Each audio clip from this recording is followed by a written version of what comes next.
ఇది ఇది ఎవరు పడితే వాళ్ళు చదువుకుని ధైర్యం ఉన్నోళ్ళే చదువుకుని ధైర్యం లేని వాళ్ళకు పిరికి వంతులకు ఈ పాంప్లెట్ దయచేసి చేరకుండా చూడుకుని ధైర్యవంతులకు మాత్రమే ఈ పాంప్లెట్ చేరేటట్టు చూడు. వేరే వాళ్ళు చదవనీకి లేదు, ఓన్లీ ధైర్యం ఉన్న వాళ్ళు మాత్రమే చదవాలి ఈ పాంప్లెట్ లో క్లియర్ గా ఏం జరిగింది మనకు అనేది క్లియర్ గా వివరించడం జరిగింది. కాబట్టి ధైర్యం ఉంటేనే చదివాడేది, చదివిన తర్వాత ఇంకోటి.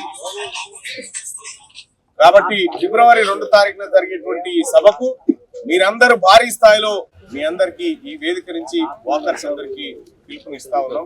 అలాగే ఫిబ్రవరి 2 వరకు నేను కూడా వరంగల్లోనే 4 రోజులు ఈయనే ఉంటా ఉన్నా.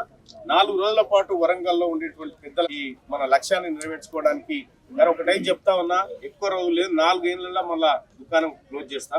4 ఏళ్లలో మన రాజ్యం వస్తుంది. మీరు 4 ఏళ్లలో బీసీలకు మొట్టమొదటి ముఖ్యమంత్రి తెలంగాణ రాష్ట్రంలో ఉంటాడు. బీసీల ఐక్యత, బీసీల ఐక్యత. లైక్ చేయండి.